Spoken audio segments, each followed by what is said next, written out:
A lot's happened over the past 4 months. We've had a baby. We've moved house. I shaved my beard off. And the Mitsubishi Outlander Exceed witnessed all of it. That's right, and it's probably seen a few things it could never unsee. Yep, after more than 3,000 kilometers in this car, I feel like an owner. And there's so much to tell you. Dad, you've got to take me to school. I've got to take you to school, but after that, I'm going to tell you everything.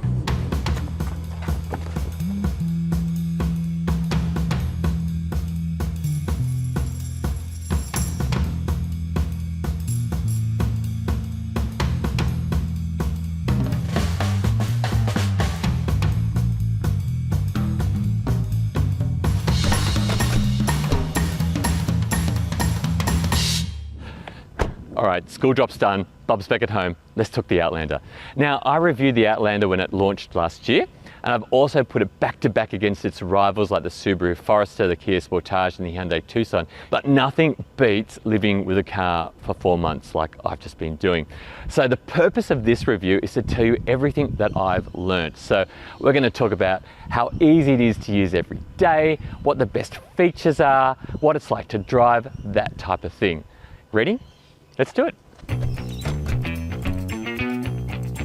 Now, the Mitsubishi Outlander we have here is called the Exceed. It lists for about $50,000. It's the really fancy one. Actually, there's a fancier one. It's the Exceed Tourer, and it brings a black roof, different leather color combination inside, and massaging seats. But this isn't it. This is the Exceed. And Mitsubishi has pretty much thrown every single feature that it's got at this car. Now, you can read all about those features in my review, but what I'm going to tell you about here are the ones that have really made a difference to my life over the last 4 months. You ready? First of all, the heated front seats. Now, these have been amazing throughout winter. They've pretty much stayed on the entire time. Next is the phone connectivity. Now, I hardly ever mention this in my reviews, but the Mitsubishi Outlander lets you connect 2 phones at the same time. So my wife has had her phone connected for the music through the cabin, and then I've had my phone connected for calls. That's a really, really handy thing. The next thing is wireless charging. Now, a lot of cars are getting it these days. Some of them make it really hard to get your phone into the wireless charger. Not the case with the Mitsubishi Outlander. It's a big wide space. Chuck your phone in, big phone like mine, goes in really easily. And both my wife and I have commented how quick it's actually charged our phone. I get about 10% charge just on a school drop-off, so brilliant. The next thing is 3-zone climate control, so you can adjust the temperature for the driver, temperature for the front passenger, and then for the kids in the back, you can make sure the temperature is good for them as well. That's been amazing too. The next thing is proximity unlocking. Fantastic. You've got a bub in one arm, you've got all the bags which go with the others. All you got to do is just press the little black rubbery button on the door handle and all the doors unlock. Fantastic. Now, I know this sounds really boring, but the headlights, they're LED headlights. So when you're on a country road in the middle of the dark, in the middle of nowhere, they are like Close Encounters of the Third Kind bright. They are really good. Next are these sunshades. They pull up, they hook on just like that, and they are so essential if you're a parent, just keeping the sun off your kids' faces. The takeaway here is the Aspire, which is the grade below my one, has all the features that I love for less money. Now, don't forget, if you want to read the full review, go to carsguide.com.au and give us a like and subscribe. I've come to like the Outlander's beefy look more and more. That high waistline, that sharply angled windscreen and swept back cabin, the giant 20-inch alloy wheels, and that short-looking wheelbase. It's all exaggerated and cartoony like a Hot Wheels car. All the wackiness has been told to stay outside, because while the cabin is premium looking, it lacks flair and it's all conservative. Mitsubishi needs to take a good hard look at the Kia Sorento's cockpit and think about how it could do this better. The Exceed has 7 seats, but the back ones aren't for fully grown humans. They're sometimes seats, just for kids.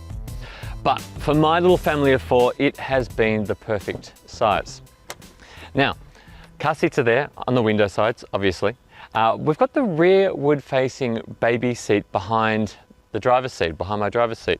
Now, you might find that a little bit weird, but that's because The baby can't jump out into traffic. We can actually take her out. Whereas my 7-year-old son, he can open the door himself, so it's a bit safer for him to sit on the curbside so he can jump out and not into an oncoming car. Also, the height of the Outlander has made putting in the little one so much easier. There's no bending, and those tall, wide doorways make it easier. Now, even with the rearward facing baby seat behind my driving position, I've still got enough room. But then again, I sit quite close to the wheel, like a NASCAR driver. So, as I mentioned before, I do really like these pull-up shades. The door pockets are really good. There's USB ports in the back, and there's a million different little pockets on the backs of these front seats as well. I tell you what I don't like, and that is the fold-down armrest in the center of the second row. I'll show you. Look at this. The fold-down armrest, yes, it's got cup holders in it, but the whole back of the seat comes down. I mean, what if you were carrying bricks? It's not very safe, is it? I mean, not that I've carried bricks before. Ah, there's something I like.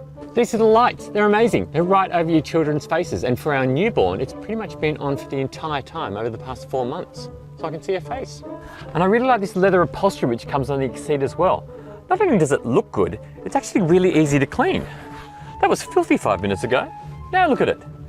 It's only just a little bit dirty.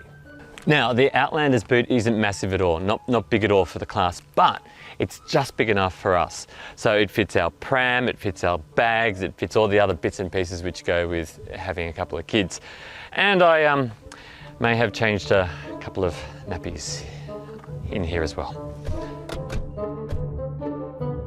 Our newborn baby girl arrived about a week after I was given the keys to the Mitsubishi Outlander. So this is the car that we brought her home from hospital in. This was her very first car she'd ever been in. Now, the reason why we brought her home in this and not in our regular family car is because this is newer, bigger and safer. It was given the maximum 5-star ANCAP rating in 2022, and it's got everything. It's got AEB with pedestrian detection, it's got lane keeping assistance, blind spot warning, but the one thing that I have loved the most, and embarrassingly it's kicked in a couple of times, is the reverse AEB. So that will literally stop you from bumping into the car behind you when you're parking. Oh, look at this. They even give you an engine. It's a 2.5 litre 4-cylinder petrol engine, and the transmission is a CVT. That stands for continuously variable transmission. Plus, it's all-wheel drive, or as Mitsubishi calls it, super all-wheel control. It's just all-wheel drive. Acceleration, pretty good, but it's thirsty. Okay, let's talk fuel economy. Now, my fuel light's on. There it is. And it says that I have got 57 kilometers left in the tank. I've driven 537.3 kilometers. Now, this is something you only find out after you've been testing a car for months and months and months. And that is, month in, month out of one tank of fuel, I have not been able to get more than 450, 550 kilometers out of that tank. Now, that's not because it's got a small tank, it doesn't. It's got a 55 litre tank, which is normal for this size of car. What it means is this car's thirsty. Now, there could be a solution to that. There's a plug-in electric hybrid version coming out of this car soon. I'm going to the launch of it, I'm going to do a video. In fact, if you're watching this in the future Richard Berry's already made the video, and it's probably not too bad. So, until then, you've got this petrol to contend with.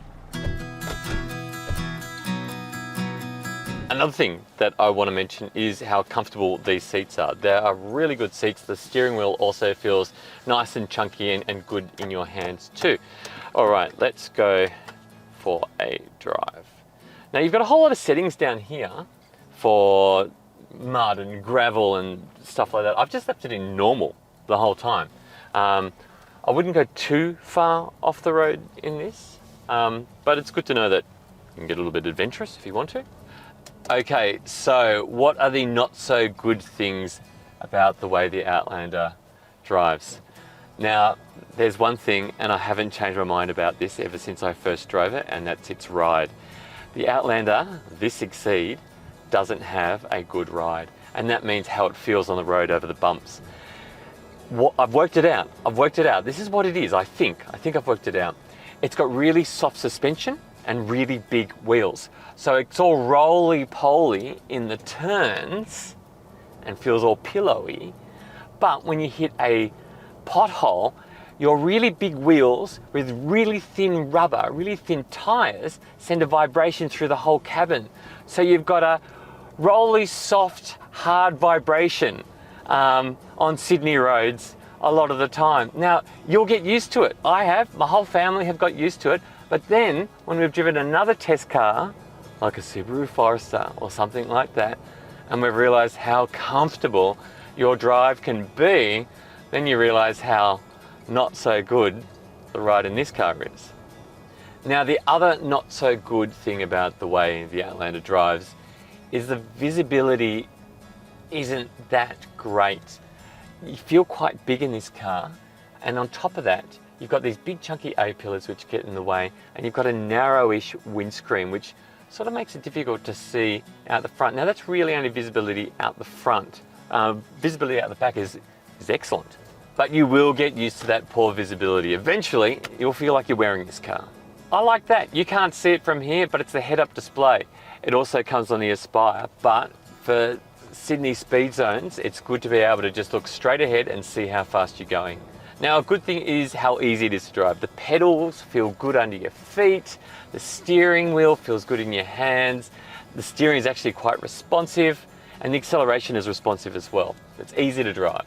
And part of that easy to drive is a good turning circle as well. Look at that. Excellent. Look at that. I just found a whole lot of my mail in the glove box. That's handy. That's a phone bill. But also, there is the servicing handbook in here as well. Now, when it comes to warranties, the Mitsubishi Outlander Exceed is covered by a 5-year, 100,000 kilometre warranty. 100,000 kilometres, that's a bit stingy, I think. They've also got a 10-year, 200,000 kilometre warranty, but you have to get all your services done with Mitsubishi. Servicing is quite cheap as well. It's about $200 per service over the course of 5 years. Not bad at all. Oh, need those. So after months and months and thousands of kilometres of living with the Mitsubishi Outlander Exceed, would I recommend it as a family SUV? Absolutely. Yeah, look, there's only a couple of faults here. There's the ride, which is a bit unsettled, and also it's a bit thirsty as well. But this is a super safe, very family practical, and easy to drive SUV.